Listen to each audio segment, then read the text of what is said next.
Assalamualaikum. Hai Rek, ketemu lagi bareng aku Desi di Black Diary. Di video kali ini aku akan membagikan sebuah cerita kiriman dari Mbak Nining. Hai Mbak, terima kasih ya atas izin yang telah diberikan sehingga aku bisa membagikan cerita kamu di YouTube Black Diary. Seperti yang sudah kalian baca di thumbnail bahwa cerita kali ini itu ada hubungannya dengan sebuah ilmu yang terkenal dengan nama Rawa Rontek. Pernahkah kalian mendengar tentang ilmu Rawa Rontek? Buat kalian yang tahu tentang apa itu Rawa Rontek, boleh kali sertakan di kolom komentar informasi versi kalian.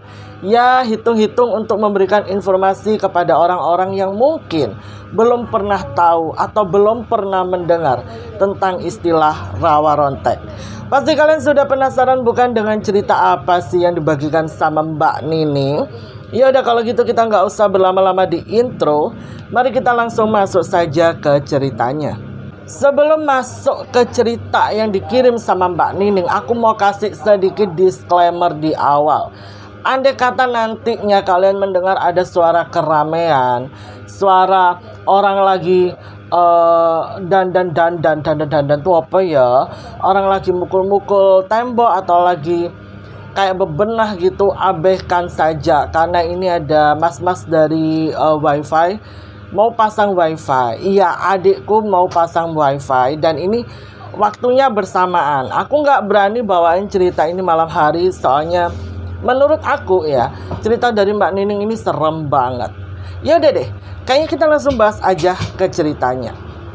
Rawa Rontek. Wah, Rawa Rontek sendiri arti luasnya nih ya, itu kurang lebih adalah sebuah ilmu yang dilakoni seseorang dengan cara-cara tertentu hingga akhirnya orang ini itu menjadi kebal, kuat, tidak mudah dijatuhkan oleh lawan mainnya.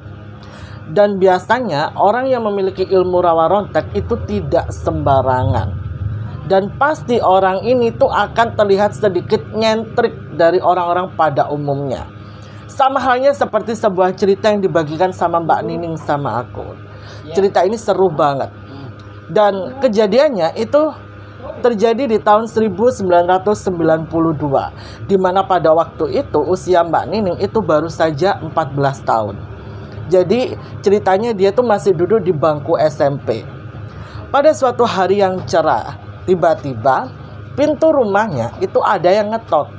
Posisinya si Mbak Nining itu baru aja pulang dari sekolah. Dan yang ada di rumah itu cuma dia sama neneknya. Karena ibu bapaknya bekerja, terus kakaknya juga masih sekolah. Mbak Nining bingung, siapa ya yang bertamu siang hari? Akhirnya dia bukalah pintu itu. Pas waktu dia buka pintu, dia melihat ada seorang laki-laki yang berusia sekitar 40 tahun.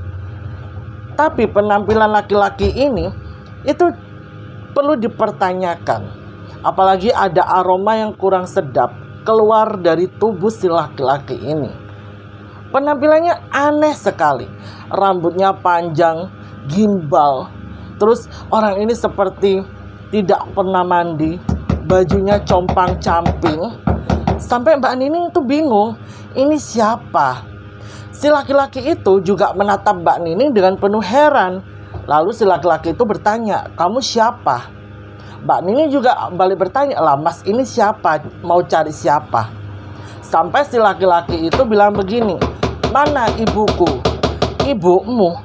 Emang ibumu ada di sini?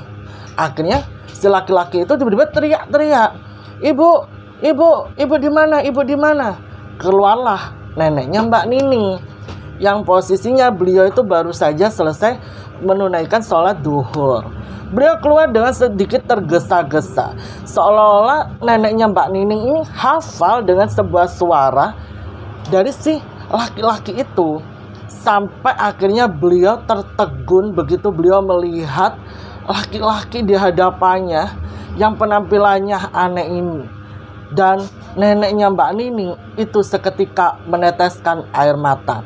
Mbak Nining bingung sekali dengan kejadian pada siang itu. Apalagi dia baru aja pulang sekolah, dia capek. Terus Mbak Nining menghampiri neneknya. Mbah kenapa? Mbah, laki-laki ini siapa Mbah? Mbah, aku takut loh Mbah.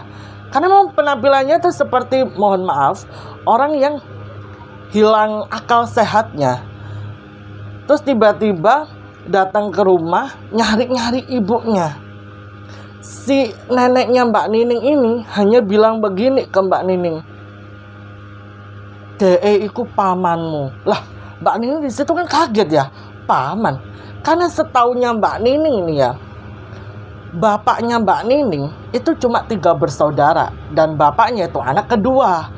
Semuanya itu perempuan. Jadi anak pertama itu perempuan, anak kedua bapaknya Mbak Nining, terus anak ketiga perempuan. Jadi yang Mbak Nining ketahui selama ini, bapaknya adalah satu-satunya anak laki-laki. Terus tiba-tiba si nenek ini bilang kalau si laki-laki itu adalah pamannya Mbak Nining. Makin membuat Mbak Nining bingung dong. Kenapa kok neneknya bisa ngomong seperti itu? Si nenek itu langsung meluk laki-laki ini dengan begitu erat, penuh dengan tangis air mata, membuat Mbak Nining gak tahu harus berbuat apa. Sampai dia hanya bisa menyaksikan pemandangan seorang ibu yang lagi meluk anaknya, yang seolah-olah mereka tuh habis terpisah jauh. Hingga akhirnya Mbak Nining keluarlah manggil tetangga sekitar. Sedikit informasi, jadi si nenek yang dimaksud sama Mbak Nining ini itu adalah ibu dari bapaknya Mbak Nining. Sejak ibu dan bapaknya menikah, mereka memutuskan untuk tinggal di rumah sang nenek. Soalnya apa? Kakak dan adik perempuan bapaknya itu memilih untuk merantau ikut dengan pasangan masing-masing. Otomatis si nenek dan si kakek itu kan gak ada yang jaga. Cuman kakeknya Mbak Nining itu sudah meninggal di tahun 1988. Kalau neneknya ditinggalin sendiri kan kasihan. Makanya bapaknya Mbak Nining mengalah lah untuk tinggal di rumah ibunya, ya sekaligus menjaga sang nenek. Nggak ada masalah apa-apa. Kehidupan Mbak Nining ya udah normal-normal aja, lempeng-lempeng aja. Sampai di tahun 1992 inilah si laki-laki itu tahu-tahu datang mengeklaim bahwa dia lagi cari ibunya. Ditambah neneknya bilang kalau ini pamannya dia. Dia keluar, dia dengan kebingungan ya. Dia cari tetangganya untuk minta tolong karena dia takut neneknya diapa-apain. Akhirnya beberapa tetangganya yang didatengin nih sama Mbak Nining tuh langsung ikut sama Mbak Nining menuju ke rumah. Di situ tetangganya juga nggak kalah kaget dengan Mbak Nining dan sang nenek ketika melihat si laki-laki ini. Sampai salah satu tetangganya Mbak Nining, sebut saja namanya Bu Wati, itu bilang begini, "Arlan, ini Arlan, kamu kemana saja Arlan? Sudah 23 tahun kamu menghilang." Lah mendengar itu kan Mbak Nining jadi aneh, kayak 23 tahun apa sih, ada apa? Sampai akhirnya semuanya tuh pada ngumpul di ruang tamu. Semuanya pada tertegun gitu loh melihat si laki-laki ini. Sampai akhirnya si laki-laki itu meminta maaf karena selama 23 tahun ini dia sudah kabur dari rumah. Dan entah apa yang mendorongnya pulang, dia hanya mengatakan bahwa dia kangen sama ibunya. Dia mendapat wangsit kalau dia harus bertemu sama ibunya dan meminta maaf. Makanya dia pulang. Di situ Mbak Nining dengan segala kebingungan, dia cuma memandangilah pemandangan yang terjadi pada siang itu. Lalu kakaknya pulang nih. Sama kayak Mbak Nining, kakaknya Mbak Nining juga bingung nih ngeliat orang-orang kok pada rame ya di ruang tamunya, ini ada apa. Terus satu orang yang nyentrik ini siapa? Si laki-laki itu siapa? Akhirnya sama si nenek disuruh duduk. Si nenek mulai cerita lah, ngomong nih ke Mbak Nining dan kakaknya kalau sebenarnya bapaknya Mbak Nining itu 4 bersaudara. Jadi terdiri dari 2 cowok dan 2 cewek. Karena satu alasan membuat keluarga akhirnya tidak mau lagi membahas sosok Mas Arlan yang merupakan anak bungsu, dikarenakan kakeknya Mbak Nining ini sudah marah banget, lalu menganggap Mas Arlan itu sudah tiada. Benar-benar seolah-olah kayak dihapus dari keluarga besar bapaknya. Si nenek di situ bercerita kalau Mas Arlan atau pamannya Mbak Nining ini memang sedikit berbeda dari saudara-saudari lainnya. Dia tuh udah dari kecil suka banget sama yang namanya klenik-klenik. Dulu waktu buyutnya Mbak Nining masih hidup dan Mas Arlan ini masih kecil, Mas Arlan tuh suka dibawa ke hutan, lalu pulang-pulang dapat aki. Padahal itu masih SD. Ini anak udah suka sama aki, sudah sering cerita soal horor, suka sekali main keris, suka sekali bikin prakarya-prakarya yang aneh. Kadang sering banget ngobrol-ngobrol sendiri. Buyutnya Mbak Nining itu pernah ngomong kalau anak ini itu istimewa. Istimewa dalam artian dia itu memiliki kemampuan yang kemungkinan tidak bisa dimiliki oleh sembarang orang. Tapi kalau nggak ada yang menuntun anak ini bisa. Paham kan kalian maksudku? Dari situ Mas Arlan akhirnya tumbuh menjadi seorang remaja yang aneh. Anehnya karena dia suka hal-hal klinik. Terus dia agak rebel. Dia tuh sebenarnya hampir nggak punya teman. Karena dia orangnya supel dan agak rebel, makanya dia punya teman. Tapi ya namanya anak rebel, circle-nya juga rebel juga. Terus ketika Mas Arlan duduk di bangku SMA kelas 2, usianya 17 tahun, tiba-tiba Mas Arlan itu melakukan serangkaian puasa yang aneh sekali. Katanya serangkaian puasa ini itu ilmunya dia dapat dari sang kakek buyutnya Mbak Nining. Tanpa sepengetahuan orang tua. Lah hal itu sempat menjadi perdebatan antara Mas Arlan dengan bapaknya atau kakeknya Mbak Nining. Dari perdebatan itu Mas Arlan gak terima. Tiba-tiba Mas Arlan pergi gitu aja padahal dia masih pakai seragam sekolah tanpa membawa uang sepeser pun. Ditunggu sampai malam hari itu gak pulang-pulang, menghilang. Sudah berusaha dicari gak ketemu. Sampai bertahun-tahun lamanya keluarga mencoba mencari. Terus kakeknya Mbak Nining meninggal dunia, bapaknya Mbak Nining menikah. Gak ada yang berhasil mengetahui di mana keberadaan Mas Arlan.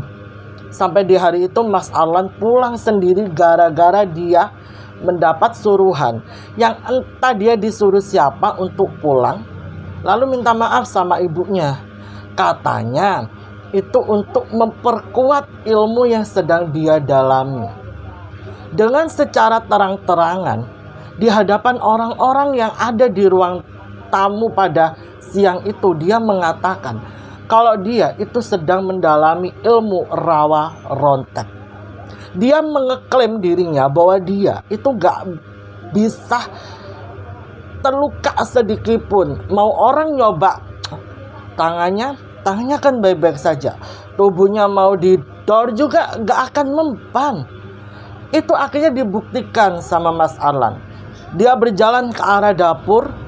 Terus Mbak Nining kan melihat tuh. Karena si Mas ini seolah-olah tahu dana lokasi rumahnya, makanya dia merasa yakin bahwa benar nih ini pamannya. Kok bisa Mas ini apal jalan ke dapur? Karena memang rumah neneknya itu minim renovasi. Jadi ya udah dibiarkan seperti pertama kali rumah ini dibangun. Palingnya hanya dibetulin gentengnya, atau kalau ada temboknya yang rompal cuma ditutup lagi, dibenerin lagi, gak pernah dirobak. Makanya si Mas ini masih hafal lah di mana jalan arah ke dapur. Terus dia balik lagi nih ke ruang tamu sambil bawa tahu kan. Dan benda itu langsung dipukul-pukulkan ke badannya di hadapan banyak orang. Memang benar, si benda itu tidak melukai sedikit pun badan dari Mas Arlan. Hingga berita ini tersebar satu kampung, yang mana Mas Arlan itu memiliki ilmu rawa rontek yang jarang sekali dipelajari sama orang-orang pada umumnya. Bahkan Bahkan ilmu rawa rontek sendiri itu asing di telinga masyarakat sekitar. Hingga di situ semua orang kan udah pada pulang nih. Tersisa Mbak Nining, kakaknya, neneknya, dan Mas Arlan. Di situ Mas Arlan berkali-kali memeluk ibunya, mengungkapkan bahwa dia rindu. Setelah 23 tahun dia meninggalkan rumah, dia kembali, tapi sudah dalam keadaan seperti ini. Katanya dia cerita nih kan ke ibunya, ke neneknya Mbak Nining. Katanya dia itu puasa, dia itu tinggal di sebuah gua, lalu dia dipimpin oleh seorang tetua yang dia sebut dengan nama Abah. Jadi selama dia menghilang 23 tahun itu, Mas Arlan ini dihidupin sama Abah, diberi makan, diberi fasilitas tinggal. Tapi dia itu tidak boleh mandi sampai ilmu itu bisa menempel atau ikut sama badannya. Makanya penampilannya seperti ini. Dia makan ya makan seperti kita semua sehari 3 kali. Dia tinggal, dia punya tempat tinggal, tapi ya dia harus bertempat tinggal di dalam gua tanpa penerangan, kecuali penerangan alami dari alam. Entah dia kedinginan, entah dia kepanasan, dia harus kuat dengan semua situasi cuaca yang terjadi saat dia tinggal di dalam gua itu. Gak peduli. Dan ilmu itu baru aja dia dapatkan setelah 22 tahun dia mempelajari. Terus untuk pengesahannya ke tahun yang 23, dia harus benar-benar mengalami puasa 1 minggu lamanya. Dia nggak boleh makan, dia hanya boleh minum air putih. Baru setelah itu dia dapat bisikan, dia disuruh pulang untuk meminta maaf kepada ibunya. Makanya dia pulang. Ibunya Mas Arlan seperti tidak mau memperpanjang ceritanya Mas Arlan, menganggap bahwa ya udahlah, yang penting Arlan pulang. Tapi di situ sang nenek minta sama Mas Arlan untuk rambutnya itu dicukur aja, karena gimbalnya tuh udah parah. Mas Arlan nurut.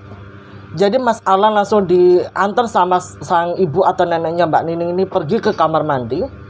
Di situ Mas Arlan disuruh duduk di kursi plastik. Ibunya mengambil gunting, lalu memotong rambutnya Mas Arlan sedikit demi sedikit sampai gundul. Setelah itu sang ibu lah yang memandikan Mas Arlan untuk pertama kali dari sekian lamanya mereka berpisah. Habis itu Mas Arlan ganti baju, dan kalau kondisinya seperti ini memang wajahnya itu agak-agak mirip sama bapaknya Mbak Nining. Ya secara mereka kan saudara kandung ya. Cuman ya gara-gara itulah keluarga besar bapaknya sudah tidak mau lagi membahas soal Mas Arlan. Jadi seolah-olah Mas Arlan ini sudah dianggap tidak ada. Pas waktu Mas Arlan udah ganteng ya kan, udah seperti manusia pada umumnya, ibunya Mbak Nining itu pulang. Kan kerja tuh beliau. Pulang kaget setengah mati. Karena ya ibunya Mbak Nining tahu soal Mas Arlan ini. Tahu juga wajahnya. Jadi begitu tahu Mas Arlan ada di rumah, dia kaget. Loh, Bu. Terus si nenek ini seperti memberikan clue, memberikan isyarat bahwa sudah. Akhirnya ibunya Mbak Nining disuruh masuk. Hampir menjelang maghrib, bapaknya Mbak Nining kan baru pulang tuh. Sama halnya beliau juga kaget begitu mengetahui adiknya sudah pulang ke rumah setelah 23 tahun dia melalang buana entah kemana. Perasaan bapaknya Mbak Nining di situ campur aduk. Terlihat matanya berkaca-kaca melihat adik bungsunya ada di depan matanya dan sekarang sudah tumbuh dewasa. Usianya sudah 40 tahun berarti. Di situ bapaknya Mbak Nining cuma ngomong begini, kamu gak mau ziarah ke makam bapak? Bapak meninggal, bapak sakit. Mungkin sedikit banyaknya bapak sakit karena bapak kepikiran sama kamu. Mas Arlan tidak mau. Mas Arlan tidak mau ziarah ataupun mendekati makam bapaknya sejangkah. dan seperti ada kemarahan yang masih belum selesai dalam dirinya. Ya sudahlah, bapaknya Mbak Nining nggak mau memaksa, hingga akhirnya malam itu berlalu begitu saja. Besok paginya Mbak Nining kan berangkat sekolah, kakaknya juga berangkat sekolah, ibu bapaknya berangkat kerja, tersisa di rumah sang nenek dan Om Arlan. Kita sebut saja Om Arlan ya, karena omnya Mbak Nining. Pas waktu Mbak Nining udah pulang sekolah, dia kan melewati area pos kampling. Jadi kalau dari sekolah mau pulang ke rumahnya, itu melewati bangunan pos kampling yang dibangun sama Pak RT untuk tempat perkumpulan bapak-bapak, entah mau ronda, entah dipakai untuk rapat kampung, atau dipakai untuk hansip berjaga. Lah di situ banyak sekali kerumunan orang-orang. Tapi yang membuat Mbak Nining salfok adalah di tengah-tengah, ya, di hadapan banyak orang itu ada Om Arlan. Om Arlan berdiri dengan dada yang tegap, menggambarkan bahwa dia ini seseorang yang hebat. Di hadapan orang-orang itu Om Arlan mengeklaim bahwa dia nggak bisa dibacok, dia nggak bisa didol, dia nggak bisa diapa-apain. Dan hal itu awalnya sempat mendapat perdebatan. Yang benar nih, benar nggak? Om Arlan membuktikan. Dia membawa pisau panjang, dia hantam-hantam ke badannya dan itu tidak mempan. Seketika Om Arlan ini menjadi sosok yang disegani di kampung. Banyak sekali pemuda-pemuda di kampung itu ingin menekuni ilmu rawa rontek sama Om Arlan. Om Arlan seperti makin lama itu makin sombong. Dia seolah-olah kayak nih anak yang kabur umur 17 tahun pulang-pulang disegani sama orang kampung. Hal itu membuat bapaknya Mbak Nining agak risih. Sama halnya seperti kakaknya dan adiknya bapaknya Mbak Nining. Begitu dapat kabar kalau Om Arlan tuh pulang, kan bapaknya Mbak Nining tuh sempat kirim surat untuk kakaknya. Habis itu entah gimana, mungkin disampaikan ke adiknya atau tantenya Mbak Nining. Soalnya kan kakaknya bapaknya Mbak Nining sama adiknya bapaknya Mbak Nining ini kan tinggal di kota yang sama. Mereka merantau di kota yang sama, cuman ikut suaminya masing-masing. Ya itu hanya beda kecamatan doang. Mendengar hal itu mereka kaget, sampai mereka tuh nyempetin untuk pulang kampung. Dan bener aja, begitu bertemu dengan Om Arlan, Om Arlan ini sikapnya makin lama makin rebel, makin menjadi-jadi. Mentang-mentang dia disegani, mentang-mentang dia dikagumi, dia menjadi nggak tahu diri. Akhirnya mulailah itu terjadi yang namanya huru-hara di kampung. Kampung ini awalnya tenang, gak ada permasalahan apa-apa, gak ada yang namanya premanisme di sana. Begitu Om Arlan menginjakkan kaki lagi di kampung itu, muncullah itu istilah premanisme. Karena apa? Karena tahu-tahu Om Arlan itu membentuk sebuah komunitas, di mana komunitas itu akan dipencar. Ada yang ditaruh di pasar, ada yang ditaruh di terminal, dan ada yang ditaruh di stasiun atau tempat-tempat lain yang penuh dengan keramaian. Tujuannya apa? Mereka akan meminta uang kepada pedagang-pedagang yang berjualan di tempat-tempat tersebut. Lalu uangnya itu akan diserahkan ke Om Arlan. Orang-orang itu kok nurut-nurut aja, Mak? Iya. Mereka nurut-nurut aja. Mereka menuruti semua permintaan Om Arlan. Karena Om Arlan itu berjanji akan mengajari ilmu rawa rontek terhadap mereka. Entah itu sudah terrealisasi atau bukan, Mbak Nining nggak paham. Tapi yang Mbak Nining dengar, mereka itu dijanjikan untuk diajarkan ilmu tersebut. Dan itu berlangsung lumayan lama.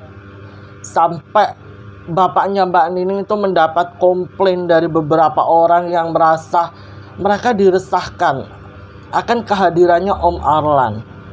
Mereka merasa risih, mereka nggak mau. Sampai membuat bapaknya Mbak Nining itu harus bertengkar sama Om Arlan. Dan Om Arlan itu berucap seperti ini sama bapaknya Mbak Nining. Udah mas gak usah ikut campur. Ini kehidupanku. Kalaupun ada masalah di luar sana, aku tidak akan menggeret pihak keluarga untuk ikut ke permasalahanku. Aku akan selesaikan sendiri permasalahanku.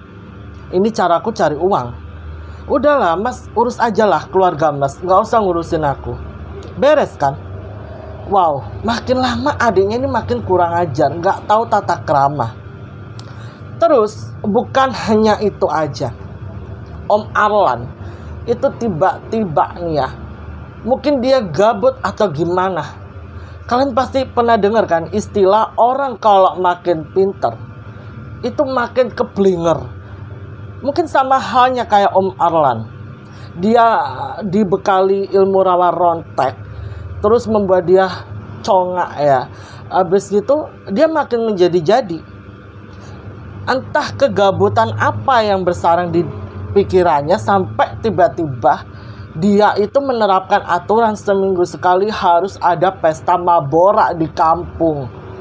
Pos kampling yang awalnya dijadikan sarana sebagai tempat berkumpulnya bapak-bapak untuk bertukar inspirasi, bertukar informasi, terus untuk Bapak Hansip berjaga, tiba-tiba dijadikan markas sama Om Arlan untuk pesta mabora, dan itu selalu terjadi di hari Sabtu.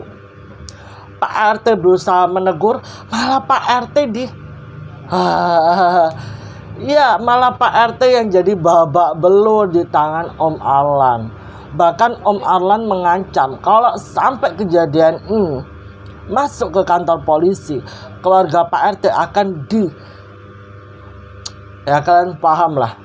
Jadi Pak RT yang diancam seperti itu akhirnya memilih untuk tidak ikut campur dengan segala rentetan agenda yang tahu-tahu dibuat sama Om Arlan. Bukan hanya pesta mabora saja, tapi Om Arlan itu juga akan mendatangkan beberapa perempuan pegawai malam. Kalian tahu kan yang aku maksud pegawai malam itu apa? Kalau aku menjelaskan terlalu spesifik nanti YouTube marah. Mereka didatangkan bukan hanya 1-2, tapi jumlahnya banyak banget. Kata Mbak Nining itu kadang mereka didatangkan sampai 20 orang. Karena yang menghadiri pesta mabora itu bukan jumlah cowoknya itu bukan hanya sedikit soalnya. Pemuda-pemuda yang diundang sama Om Arlan tuh bukan dari kampungnya si Nining doang, kampungnya Mbak Nining doang, tapi dari kampung sebelah, kampung depan, kampung belakang semuanya diundang. Yang penting orang-orang ini jelas sefrekuensi sama Om Arlan. Itu terjadi bertahun-tahun lamanya sampai Mbak Nining ini sudah duduk di bangku SMA. Bapaknya Mbak Nining itu awalnya khawatir ya kan. Khawatir anak perempuannya ini diapa-apain sama Om Arlan. Apalagi dengan ya kepribadian Om Arlan yang seperti itu, orang tua mana yang gak khawatir. Kalau kakaknya Mbak Nining kan laki-laki, jadi ya udah aman-aman aja. Bapaknya Mbak Nining itu sampai pernah lah pada suatu hari ngajak duduk Om Arlan buat ngobrol enak-enakan. Terserah kamu mau ngapain di kampung ini, terserah kamu mau tinggal di sini atau enggak, tapi jangan sampai kamu apa-apain ponakan kamu. Kalau sampai kamu apa-apain ini, urusan kamu sama aku. Aku nggak peduli kamu bisa ilmu rawa rontek atau enggak, I don't care. Itu kata bapaknya Mbak Nining. Ingat ya, jangan sampai kamu pegang sedikit pun anak perempuanku. Kalau kamu nggak mau aku deal, Mas Alan deal. Mungkin ya sedikit banyaknya Mas Alan masih punya rasa hormat lah sama masnya. Kita percepat ceritanya ke tahun 1995, di mana pada waktu itu kampung tempat tinggalnya Mbak Nining ini dihebohkan dengan penemuan jenazah seorang perempuan yang diperkirakan usianya 25-30 tahun. Berdasarkan informasi yang didapatkan Mbak Nining dari warga sekitar, mengatakan bahwa perempuan ini itu memiliki profesi sebagai seorang pekerja malam. Dan perempuan ini ditemukan meninggal. Jenazahnya itu diletakkan begitu saja di kerumunan bambu yang lokasinya itu ada di belakang kampung tempat tinggalnya Mbak Nining. Jadi area situ jarang sekali dijamak sama masyarakat. Ya isinya apa? Nggak ada apa-apa, cuma rimbunan pohon bambu, atau kalau kita kenal dengan istilah barongan. Siapa juga yang mau ke barongan? Paling gerombolannya Om Arlan doang tuh yang suka mabora di sana. Kalau nggak di pos kampling ya di barongan. Karena penemuan jenazah perempuan ini cukup mencurigakan dan sepertinya ada hubungannya sama Om Arlan in the gang, membuat nama Om Arlan akhirnya terseret dalam kasus ini. Om Arlan tuh sempat dimintai keterangan oleh bapak polisi terkait penemuan jenazah perempuan itu. Begitu pula dengan in the gang-nya.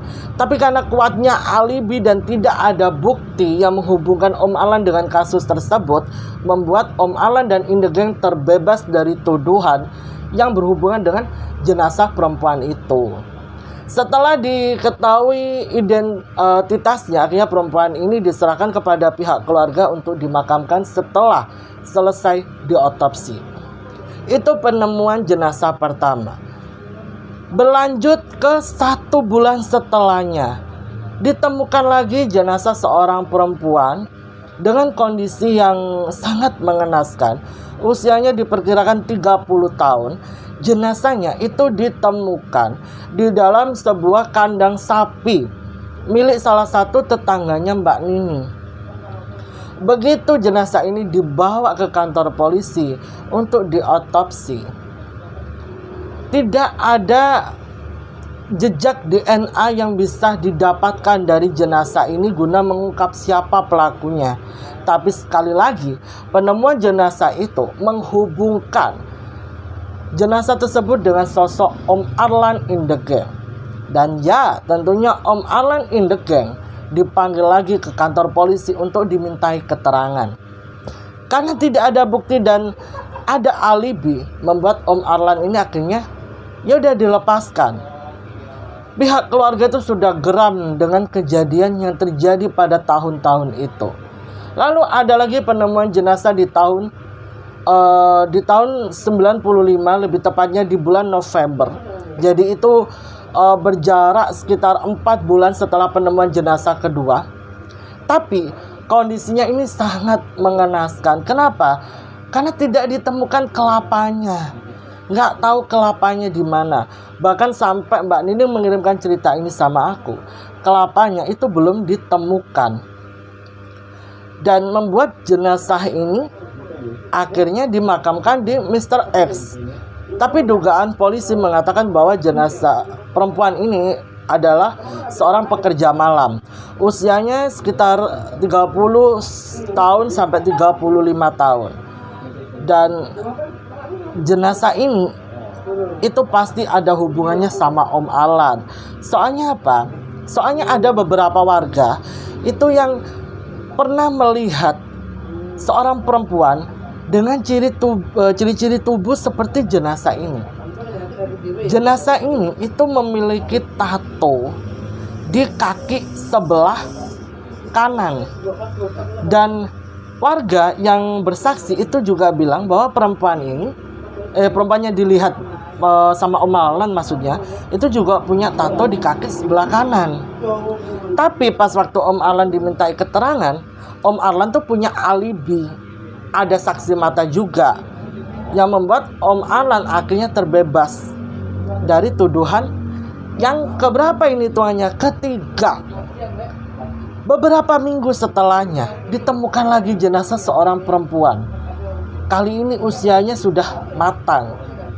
Jenazah ini diperkirakan usianya 40 tahun. Kondisi jenazahnya itu mengenaskan, tapi tidak semengenaskan 3 jenazah sebelumnya. Lagi dan lagi berhasil diidentifikasi bahwa jenazah ini ada seorang pekerja malam di sebuah rumah bordir yang lokasinya memang gak jauh dari kampung tempat tinggalnya Mbak Nining. Lokalisasi ini cukup terkenal. Karena apa? Karena banyak sekali bule-bule yang berdatangan, padahal lokasinya itu berada di sebuah area desa. Hitungannya lumayan pelosok. Tapi lokalisasi ini itu terkenal gitu loh. Akhirnya setelah berhasil mendapatkan identitas dari perempuan ini dipulangkanlah ke keluarganya untuk dimakamkan selesai diotopsi. Om Arlan lagi dan lagi dimintai keterangan, berhasil membuat alibi. Dia berhasil membersihkan namanya, tapi beberapa orang itu yakin sekali kalau meninggalnya para pekerja-pekerja malam itu ada hubungannya sama Om Arlan. Karena mereka nggak ada bukti, mereka tidak berani menuduh atau menyebut nama Om Arlan secara begitu saja. Sampai ke penemuan jenazah seorang perempuan yang dikenal dengan nama Feni. Ini merupakan jenazah kelima yang ditemukan sama masyarakat, di mana jenazahnya itu mengapung di sungai yang lokasinya itu ada di dalam kampung. Jadi di kampungnya Mbak Nining itu ada sebuah aliran sungai yang memisahkan satu RT dengan RT depannya. Nah, pada waktu itu ceritanya ada warga yang mau pergi ke sawah, melewati jembatan yang dibawanya sungai tersebut. Ibu-ibu 3 orang. Mereka berangkat sekitaran jam 4:30 pagi. Begitu mereka melewati jembatan itu, mereka kaget bukan main waktu mereka melihat ke arah sungai. Pada saat itu matahari belum terbit ya. Jadi mereka itu antara yakin atau enggak itu manusia atau boneka. Tapi kalau boneka enggak mungkin ini manusia. Posisinya tidak memakai pakaian sehelai pun, telungkup mengapung di air. Seketika 3 ibu-ibu ini langsung teriak-teriak minta tolong dan membuat kehebohan pada pagi itu. Akhirnya jenazah ini langsung dibawa ke rumah sakit untuk diotopsi. Polisi kali ini yakin banget kalau meninggalnya para pekerja malam, termasuk jenazah yang kelima ini, ada hubungannya sama Om Arlan. Lah, ternyata Om Arlan itu kabur. Om Arlan gak ada, hilang gitu aja. Dicari sama warga satu kampung itu gak ada yang berhasil menemukan di mana keberadaannya Om Arlan. Sampai disisir ke kampung sebelah, dicari ke rumah teman-temannya, gak ada yang tahu di mana keberadaan Om Arlan. Om Arlan menghilang sama satu temannya, sebut saja namanya Edwin. Mereka itu udah kayak bes gini, udah kayak botol ketemu tutup. Kabur mereka, entah kemana perginya.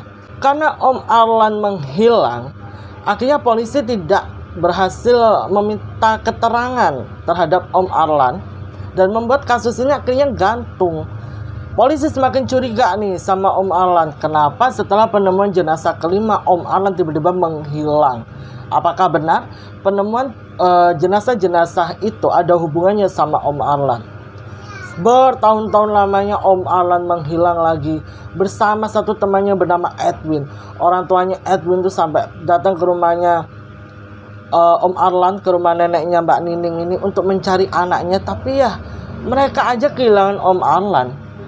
Gimana mereka tahu di mana keberadaan Om Arlan dan si Mas Edwin itu? Sampai di tahun 2003 ini Mbak Nining ini ceritanya sudah lulus kuliah. Dia itu mau membina rumah tangga. Tiba-tiba heboh kampung tempat tinggalnya. Kenapa? Karena ada 2 warga itu yang tiba-tiba teriak masuk kampung, menghampiri rumah Pak RT setempat sambil berkata, Pak, saya tahu Pak di mana keberadaannya Arlan. Arlan Pak, Arlan, anaknya Bu Sumi. Bu Sumi itu ya sebut saja nama neneknya Mbak Nining. Duh, benar tak? Akhirnya Pak RT datanglah ke rumahnya Mbak Nining. Nah, itu ceritanya di hari Minggu. Semuanya lagi ada di rumah. Dan kebetulan saudara-saudari bapaknya Mbak Nining ini lagi main pulang kampung gitu loh. Pas kejadian itu soalnya Mbak Nining kan mau nikah, jadi keluarganya pada ngumpul. Pas waktu disamperin sama Pak RT dikasih tahu kalau ini ada 2 warga nih yang tahu di mana keberadaannya Arlan. Bapaknya Mbak Nining di situ paling semangat. Karena kan sebagai seorang kakak nih ya, kakak laki-laki pula, adiknya yang cowok ini berulah, kan gemes gitu loh.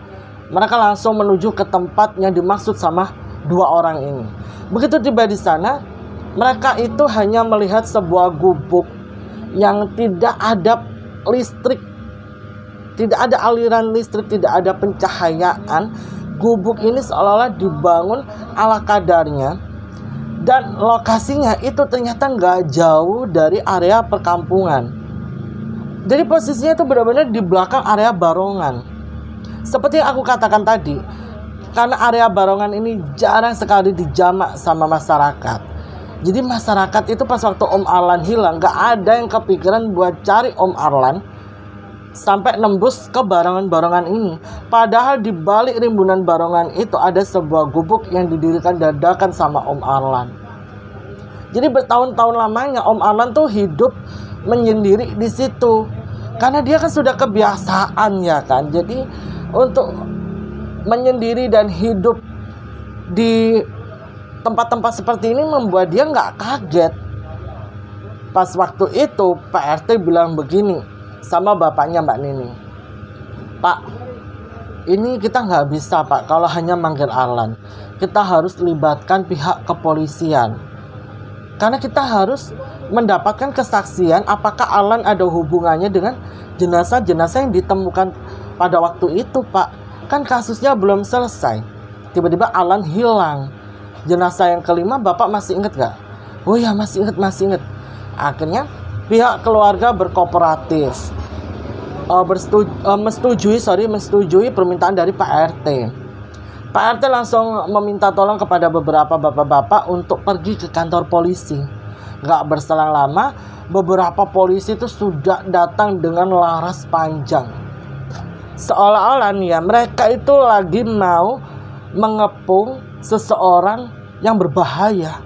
Jadi Om Arlan itu dianggap berbahaya sama orang-orang. Bapak-bapak polisi itu langsung berpencar. Ada yang di area belakang gubuk, ada yang berjaga di kanan kiri, dan jumlahnya itu nggak sedikit. Karena menimbulkan kehebohan, tentunya membuat masyarakat langsung memadati lokasi tersebut. Alhasil tempatnya rame banget, apalagi itu hari Minggu. Anak-anak kecil diminta untuk tidak mendekat karena ini area yang berbahaya. Mungkin karena saking ramenya, Om Arlan mendengarlah keramaian yang ada di luar. Otomatis dia tahu nih pergerakan orang-orang. Tapi Om Arlan tidak melarikan diri. Dia justru keluar rumah dengan santainya dan bertanya, "Kalian ngapain berkumpul di sini? Mau ngelawan saya? Lawan aja kalau kalian bisa." Di situ orang-orang pada geram banget sama Om Arlan. Bukan hanya itu aja. Di hadapan banyak orang, Om Arlan itu mengakui bahwa semua perempuan-perempuan yang meninggal, yang jenazahnya yang ditemukan di area kampung tempat tinggalnya Mbak Nining itu adalah ulah perbuatan dia. Bahkan yang lebih gongnya lagi adalah untuk bertahan hidupnya, dia itu temennya sendiri si Mas Edwin. Dan sudah dimamam. Shock gak kalian denger itu? Emang definisi ini orang akal sehatnya udah buyar, udah gak ada akal sehat nih orang. Temennya sendiri loh, yang sampai rela bertahun-tahun dia ajak kabur, diginiin sama dia. Ya Allah, ya Tuhan. Polisi di situ langsung pasang badan dan komando, sepertinya orang yang bertugas untuk kejadian itu sudah tidak bisa kayak mentolerin lagi. Sampai Om Arlan itu menantang. Karena ditantang nih, ada salah satu bapak polisi tuh yang akhirnya mencoba mendor gitu ya kan. Didor, dan ajaib sekali. Itu suatu pemandangan yang gak masuk akal, gak make sense, aneh. Tapi itu dilihat sendiri sama Mbak Nining, dimana pelurunya itu kan diarahkan di area kakinya Om Arlan. Kalau dilihat nih, ini misalnya kakinya Om Arlan ya, ini pelurunya di sini, tiba-tiba jatuh, gak ada luka sedikit pun di kakinya Om Arlan. sampai membuat semua orang tuh terkejut dengan kejadian pada waktu itu. Om Alan tiba-tiba masuk, terus keluar dia bawa pisau panjang gitu, dan itu sudah banyak cairan merah yang mengering, sepertinya dia pakai untuk Mas Edwin. Terus dia gini ini ya ke badannya di hadapan bapak-bapak polisi yang sudah megang senjata laras panjang seolah-olah siap untuk dor dia. Dia kayak nggak punya rasa takut. Tahu-tahu nih ya, muncul bapak-bapak homeless. Bapak-bapak ini datang pakai kaos poloan gitu warna hitam, di bagian badannya itu ada corak abstrak warna putih, celana kain lusuh berwarna putih, terus nggak pakai alas kaki, bawa tongkat kayu coklat tua gitu. Bapak ini rambutnya sudah putih beruban, tiba-tiba nongol aja di belakangnya Mbak Nining. Mbak Nining itu sampai kaget. Pas satu bapak ini bilang, "Mbak, permisi ya." Kaget dia kan, noleh, loh bapak-bapak ini muncul dari mana? Padahal di belakang dia itu cuma ada aliran sungai. Wallahu alam ya. Akhirnya Mbak Nining sama kekasihnya itu, sama suaminya sekarang ini, akhirnya misah. Terus bapak ini lewatlah di tengah-tengah mereka menuju ke depan ke salah satu bapak polisi, di mana bapak ini itu bilang ke bapak polisi, "Coba dor aja cincinnya." Jadi Om Alan ya, sedikit informasi yang belum aku sertakan di awal. Pas waktu pulang itu Om Alan pakai satu cincin aki yang gede banget. Mata akinya itu berwarna hijau emerald, gede banget, kayak seginilah kurang lebih kalau gambaran yang dikirim sama Mbak Nining ke aku. Coba aja dor si aki ini, karena itu pengapesannya. Akhirnya bapak polisi ini coba nih, ancang-ancang gitu kan. Akhirnya pas sasaran tuh langsung didor, pecahlah cincin itu. Terus bapak tua homeless ini menghampiri bapaknya Mbak Nining, di mana beliau bertanya, "Jenengan masih tah? Jenengan tuh kamu kakaknya tah?" Ya bapaknya Mbak Nining menjawab, "Iya Pak, saya masnya." "Kenapa?" Di mana si kakek-kakek ini bilang begini ke bapaknya Mbak Nining, "Seng ikhlas ya Mas ya. Sepertinya memang yang terbaik buat adikmu itu adalah hilang dari dunia ini. Karena itu adalah sesuatu hal yang pantas diterima oleh seseorang yang sudah memiliki ilmu tapi lupa daratan. Ibarat kata kacang lupa kulitnya. Daripada dia menimbulkan banyak korban jiwa, mendingan kita akhiri saja sekarang." Di situ Om Alan tuh teriak-teriak, makin marah, makin gak terima gitu kan, cincinnya dipecah. Terus makin menjadi-jadi kata-katanya menantang. Sampai ternyata di situ ada salah satu keluarga korban. Lah, pernyataan dari Om Alan ini membuat si salah satu orang keluarga korban itu, seorang mas-mas gitu, marah. Dia memang datang ke lokasi itu sudah membawa pisau panjang. Itu dia sudah ingin Om Alan sendiri, tapi ditahan sama bapak polisi. Lah pada kesempatan itu bapak polisi lengah, yang membuat orang ini akhirnya berjalan mendekati Om Alan. Dan ya kalian tahu lah ya, si laki-laki itu langsung mengangkat pisau tersebut, dan entah saking kuatnya atau saking tajamnya, sekali tebasan aja kelapa Om Alan, ya gelundung. Pas waktu si orang ini berhasil melakukan itu, warga sekitar malah berteriak dalam artian seneng, karena pada akhirnya Om Alan selesai dengan semuanya. Om Alan mengakhiri kisahnya dengan seperti ini, di tangan seseorang yang bisa membuatnya berhasil ditumpaskan. dari kesombongan-kesombongan yang selama ini dia pamerkan. Dan orang itu dengan bangganya mengangkat kelapa Om Arlan dan bilang bahwa ini orang pantas. Melihat kejadian itu membuat Mbak Nining tuh sampai mau pingsan, sampai nggak tahu dia mau apa. Kayaknya dia diantar pulang tuh sama suaminya yang waktu itu masih jadi kekasihnya. Pulanglah mereka. Di rumah tuh neneknya Mbak Nining yang sudah nggak bisa bangun dari tempat tidur, hanya bisa nangis. Seolah-olah beliau tuh sudah tahu tentang akhir dari hidup anak bungsunya. Beliau nangis ditenangin sama tantenya Mbak Nining dan budinya Mbak Nining.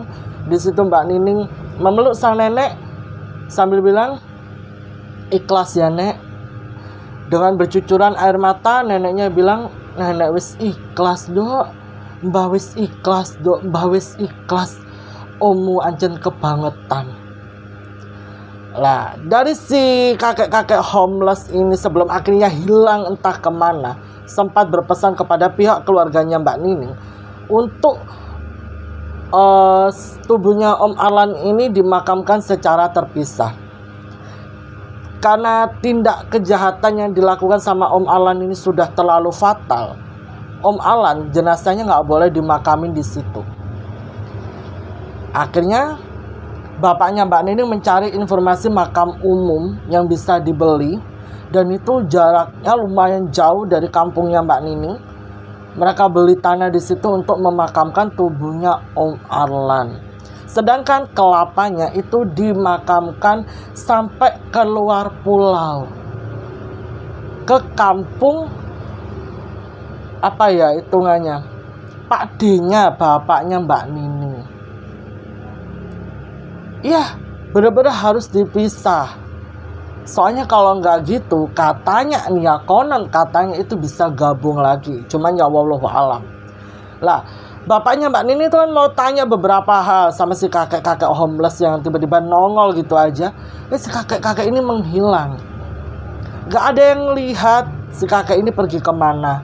Nggak ada yang kenal juga. Nggak ada yang tahu. Hilang.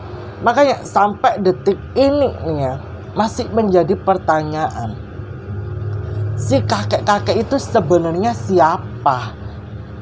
Kok seolah-olah kayak tahu banget soal Om Arlan. Apakah si kakek-kakek ini adalah abah-abah yang sering disebut sama Om Arlan? Terus apa sih tujuannya Om Arlan itu menekuni ilmu rawa rontek? Atau memang dirinya itu hanya ingin disegani gara-gara semasa mudanya itu dia terlalu rebel dan tidak ada orang yang suka sama dia, sehingga dia nekat berguru ilmu rawa rontek yang membuat hidupnya harus berakhir seperti ini? Hanya Om Arlan dan Tuhan Yang Maha Esa yang tahu jawabannya. Benar nggak? Aduh.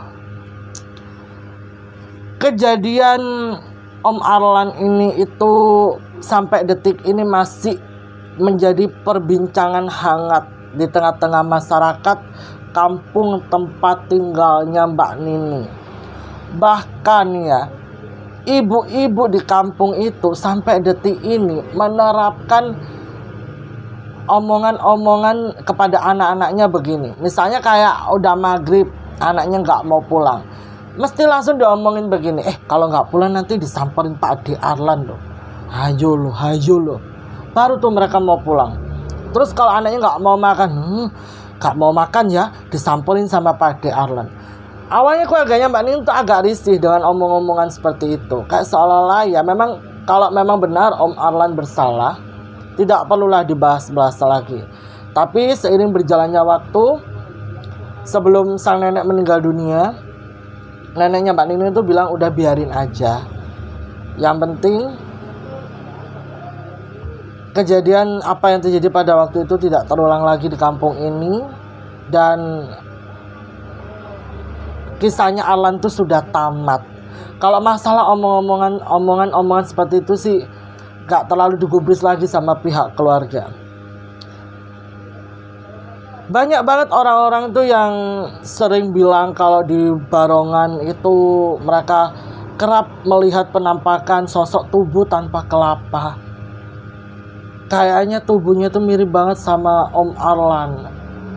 Tapi pihak keluarga meyakini bahwa itu hanya jin Horin. Apakah itu arwahnya Om Arlan? Wallahu alam. Menurut kalian gimana? Kalian saja yang tulis di kolom komentar. Jadi itu tadi cerita dari Mbak Nining. Untuk Mbak Nining dan keluarga, terima kasih atas izin yang telah diberikan. Semoga dari kisahnya Om Arlan ini ada pelajaran yang bisa kita dapatkan. Dan untuk Mbak Nining beserta keluarga dan untuk kita semua, semoga kita selalu dalam lindungan Allah, lindungan Tuhan, amin amin ya rabbal alamin. Aku tidak akan berkomentar panjang. Kalian saja yang berpendapat di kolom komentar. Oke, kalau gitu cerita dari Mbak Nining aku akhiri dulu sampai di sini. Dan buat kalian yang belum subscribe, belum support aku, ayo dong klik tombol subscribe-nya. Dan biar kalian gak ketinggalan informasi saat aku upload video, boleh klik tombol loncengnya. Terus jangan lupa sapa aku di kolom komentar, karena sapaan dan doa-doa dari kalian adalah semangat buat aku untuk selalu upload video, menemani hari-hari kalian. Jangan lupa like. Aduh, sempat ngeblank nih ya. Jangan lupa like, lalu share sebanyak-banyaknya biar yang lain juga ikutan nonton dan tahu kalau aku buat video di YouTube Black Diary. Aku Desi pamit undur diri dulu, sampai bertemu di video selanjutnya. Assalamualaikum warahmatullahi wabarakatuh. Bye bye.